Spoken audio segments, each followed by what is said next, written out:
Today we are discussing a program reverse of a string using recursion. Okay. For given a string, we have to find the reverse of a string. For example, ABC. The reverse of a string is CBA. But we have to use recursion. So what do you mean by recursion? Recursion is a procedure which calls itself. For example, for a function which calls the function itself. Okay. ഒരു വിളിച്ചൊരു ഫംഗ്ഷനെ തന്നെ വിളിക്കുന്നതിനെയാണ് നമ്മൾ recursion എന്ന് പറയുന്നത്.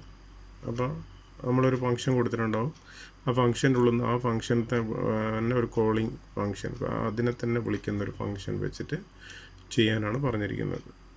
അപ്പോൾ reverse നമുക്ക് പല രീതിയിലും കാണാം.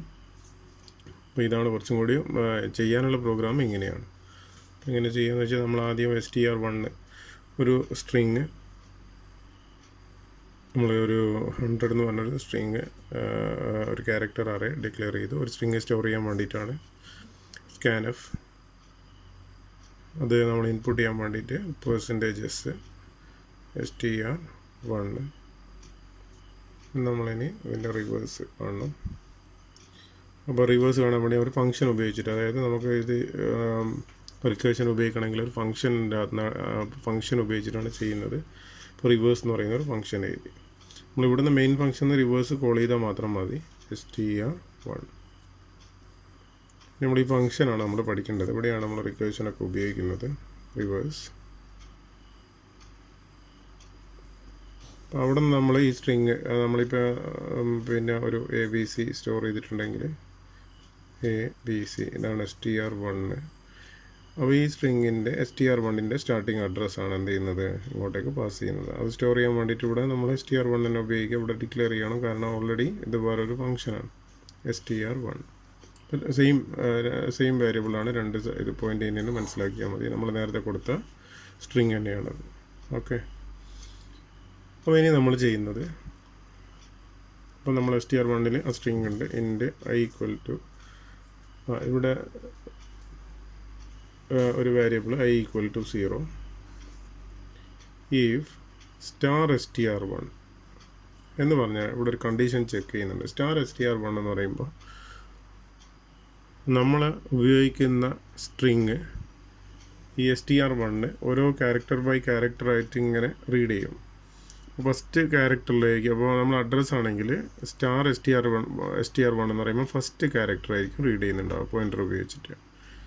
അപ്പോൾ നമ്മൾ അടുത്ത ക്യാരക്ടർ നെക്സ്റ്റ് പോയിൻ്റ് ചെയ്ത് +1 ചെയ്താൽ അടുത്തത്, +1 ചെയ്താൽ അടുത്തത്, അങ്ങനെ ഓരോന്നായിട്ട് പോയിൻ്റ് ചെയ്യുമ്പോൾ ലാസ്റ്റ് നൾ ക്യാരക്ടർ വരുവാണെങ്കിൽ, ഇവിടെ നള്ള് വരികയാണെങ്കിൽ ഇതിൻ്റെ വാല്യൂ 0 ആയിരിക്കും. 0 ആകുമ്പോൾ ഈ കണ്ടീഷൻ എന്തായിരിക്കും, ഫാൾസ് വരും.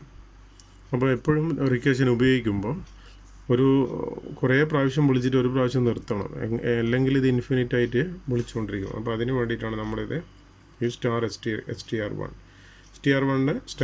കണ്ടീഷൻ ട്രൂ ആണെങ്കിൽ, കണ്ടീഷൻ ട്രൂ എപ്പോഴാവുക, എപ്പോഴും നമ്മൾ നള്ള് വെച്ചിട്ടുള്ള ബാക്കിയുള്ള ക്യാരക്ടേഴ്സ് കാണുമ്പോഴൊക്കെ ഇതിൻ്റെ ഒരു പോസിറ്റീവ് വാല്യൂ ആയിരിക്കും ഉണ്ടാവുക. ഓക്കെ. അപ്പോൾ ഒരു നെഗറ്റീവ് വാല്യൂ വരുമ്പോഴാണ് ഇത് കണ്ടീഷൻ ഫാൾസ് ആകുന്നത്, 0 വരുമ്പോൾ. ഇതിൻ്റെ ഉള്ളിൽ നിന്ന് നമ്മൾ എന്ത് ചെയ്യാണ്, റിവേഴ്സ് str1 +1 എന്ന് പറഞ്ഞാൽ എപ്പോഴും ഒരു സ്റ്റാക്ക് ഉപയോഗിച്ചിട്ടാണ് എന്ത് ചെയ്യുന്നത്. പിന്നെ അടിയിലൊരു printf ഉണ്ട്. printf ക്യാരക്ടർ മാത്രമാണ് str1 of i. അതിൻ്റെ വാല്യൂ 0 ആയിരിക്കും. സ്റ്റാർട്ടിങ്ങിൽ അതിൻ്റെ വാല്യൂ 0 ആയിരിക്കും. ഓക്കെ. ഇനി എന്തൊക്കെയാണ് സംഭവിക്കുന്നത് നോക്കാം. ഒരു എക്സാമ്പിൾ ചെയ്താൽ നമുക്ക് ABC, ഇതാണ് str1. കുറച്ച് മനസ്സിലാക്കാനുണ്ട്, മനസ്സിലാക്കി കഴിഞ്ഞാൽ എളുപ്പമായിരിക്കും. ABC. ഓക്കെ. അതിൻ്റെ വാല്യൂ എപ്പോഴും 0 ആയിരിക്കും. അപ്പോൾ ഇതൊരു സ്റ്റാക്ക് ഉണ്ട്.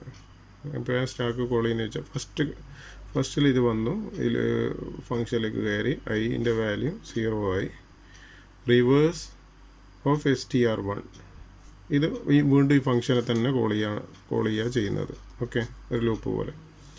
അപ്പോൾ ഈ ബാക്കി printf ചെയ്യാനുണ്ട് ശരിക്കും. വീണ്ടും ഇതിനെ വിളിക്കുന്നുണ്ട്. ഈ വിളിക്കുന്ന സമയത്ത് ഇതിൻ്റെ ബാക്കിയുള്ളതൊക്കെ ഒരു സ്റ്റാക്കിലേക്ക് എടുത്തിടും. അപ്പോൾ ഇവിടെ നമ്മൾ printf ആണുള്ളത്, പ്രിൻ്റ് ചെയ്യാനാണ് str of i. ഐ എന്ന് പറഞ്ഞാൽ 0 ആണ്. 0 എന്ന് പറഞ്ഞാൽ ഏതാ ക്യാരക്ടർ പ്രിൻറ്റ് ചെയ്യാനല്ല. അപ്പോൾ എ എന്ന് പറയുന്ന ക്യാരക്ടർ ഇതല്ലേ, STR1 ഓഫ് ഐ 0 എന്ന് പറയുന്നത് ഇതല്ലേ, ഫസ്റ്റ് ക്യാരക്ടർ അല്ലേ. അപ്പോൾ ഇവിടെ ഒരു എ പ്രിൻറ്റ് ചെയ്യാനുണ്ട്, അതവിടെ പ്രിൻറ്റ് ചെയ്യില്ല, അവർ സ്റ്റാക്കിൽ ഇടുകയേ ചെയ്യുള്ളൂ. ഓക്കെ, ഇങ്ങനെയാണ് റിക്വേഷൻ വരുന്നത്. അപ്പോൾ വീണ്ടും STR+1 എന്ന് പറഞ്ഞു കഴിഞ്ഞാൽ എന്തായി മാറി, STR1+1 എന്ന് പറഞ്ഞു കഴിഞ്ഞാൽ ഇപ്പം നമ്മൾ ഇവിടെയാണ് പോയിൻ്റ് ചെയ്തതെങ്കിൽ ഒന്നും കൂടി കൂട്ടിയാൽ ഇവിടെയാണ് ഇനി പോയിൻറ്റിങ് വരുന്നത്. അപ്പോൾ ഇവിടുന്ന് അങ്ങോട്ടുള്ള ഇവിടെ ഇപ്പോൾ അഡ്രസ്സാണ് പാസ് ചെയ്യുന്നത്, ഇതൊക്കെ അഡ്രസ്സാണ്. ഇപ്പോൾ 100, 101, 102. അപ്പോൾ ഈ 101 മുതലുള്ള സ്ട്രിങ് ആയിരിക്കും ഇനി പുതിയ ഇതിലേക്ക് കെയർ ഓഫ് STRലേക്ക് സ്റ്റോർ ചെയ്യുക. അപ്പോൾ ഇനി നമുക്ക് BC മാത്രമേ ഉള്ളൂ. ഓക്കെ, ഈ ബിയും സിയും STR1 ഇപ്പോൾ പുതിയ STR1 ഇവിടുന്ന് അങ്ങോട്ടുള്ള സ്ട്രിങ്ങേ ഉള്ളൂ. വീണ്ടും I 0 തന്നെ. അപ്പോൾ വീണ്ടും STR1 കോൾ ചെയ്യുന്നതിന് മുന്നേ ഇവിടെ ഒരു പ്രിൻ്റ് ഓഫ് ഉണ്ട്, അത് സ്റ്റാക്കിലേക്ക് ഇടും. സ്റ്റാക്കിലേക്ക് ഇടുമ്പോൾ STR1 of I starting B ആണുള്ളത്. അപ്പോൾ ഐ എന്ന് പറയുമ്പോൾ 0 തന്നെയാണ്. അപ്പോൾ ഇതില്ല, ശരിക്കും പുതിയ അറയായി മാറി. അപ്പോൾ വീണ്ടും ഇതെന്ത് തന്നെ വരുള്ളൂ, ബി പ്രിൻ്റ് ഓഫ് ആണ്. ഇത് പ്രിൻ്റ് ചെയ്യില്ല, സ്റ്റാക്കിൽ ഇടുക ചെയ്യുന്നത്. സ്റ്റാക്ക് എന്ന് പറഞ്ഞാൽ ഒരു തട്ടാണ്, മുകളിൽ ഇങ്ങനെ പോകും. ഒരു വീണ്ടും ഇനി അടുത്ത ഇവിടുന്ന് അങ്ങോട്ടുള്ളതാണ് STR1+1 എന്നല്ലേ കൊടുത്തേ. +1 എന്ന് പറയുമ്പോൾ ഇപ്പോൾ ഇതാണുള്ളെങ്കിൽ അടുത്ത പോയിന്റിൽ നിന്ന് ഇവിടെ ആയിരിക്കും. അപ്പോൾ ഇത് വീണ്ടും എന്ത് ചെയ്യുക, ഇവിടത്തേക്ക് വരും. അപ്പോൾ പുതിയ ഇവിടുന്ന് CA ഉള്ളൂ, അതിൻ്റെ ഉള്ളിൽ കയറി STR+I. അപ്പോൾ അടുത്ത നള്ളായിരിക്കും. അപ്പോൾ അതിന് മുന്നേ ഇവിടെ നിന്ന് സ്റ്റാക്കിലേക്ക് ഇടാനുണ്ട് സ്റ്റേറ്റ്മെൻറ്റ്, അതേതായിരിക്കും വരിക, C ആയിരിക്കും വരിക, C. പിന്നെ ഇത് കോൾ ചെയ്യുമ്പോൾ ഇവിടെ നള്ളായിരിക്കും ഇതിലേക്ക് സ്റ്റോർ ചെയ്യുക, കാരണം ഇനി ഇല്ലല്ലോ പുറത്തേക്ക് പുതിയ STR+1 എന്ന് പറഞ്ഞു കഴിഞ്ഞാൽ. അപ്പോൾ ഈ കണ്ടീഷൻ ലൂപ്പ് തെറ്റുമ്പോൾ ഇവരെന്താ ചെയ്യുകയെന്ന് വെച്ചാൽ ഈ സ്റ്റാക്കിലിട്ടൊക്കെ എന്ത് ചെയ്യണം, പുറത്തേക്ക് ഓരോന്നോരോന്നായിട്ട് എടുക്കും. ഇത് ശരിക്കും പ്രിൻ്റ് എഫ് എന്നുള്ള സ്റ്റാക്കാണ്. പ്രിൻ്റ് എഫ് സി പ്രിൻ്റ് ചെയ്യും, അടുത്തത് കഴിഞ്ഞാൽ അടുത്ത ഇതെല്ലാം ഓട്ടോമാറ്റിക്കലി കമ്പ്യൂട്ടർ ചെയ്തോളും, A പ്രിൻ്റ് ചെയ്യും. ഇങ്ങനെയാണ് ഈ പ്രോഗ്രാം വർക്ക് ചെയ്യുന്നത്. ഓക്കെ, അപ്പോൾ ഈ റിക്കേഷൻ എപ്പോഴും സ്റ്റാക്ക് എന്ന് പറയുന്ന ഒരു ഡാറ്റ സ്ട്രക്ചർ ഉപയോഗിക്കുന്നുണ്ട്. അത് നിങ്ങൾ ഈ ഒരു സെമ്മിൽ പഠിക്കുന്നുണ്ട്, 4th സെമ്മിൽ. അപ്പോൾ സ്റ്റാക്ക് എന്ന് പറഞ്ഞു കഴിഞ്ഞാൽ ഇങ്ങനെ മുകളിൽ സ്റ്റോർ ചെയ്തിട്ട് മുകളിലത്തതാണ് ആദ്യം പ്രോസസ്സ് ചെയ്യുക. ആ രീതി മനസ്സിലാക്കിയാൽ മതി. സിമ്പിൾ പ്രോഗ്രാമാണ്, ഈ രീതിയിൽ തന്നെ മനസ്സിലാക്കുക. ഓക്കെ.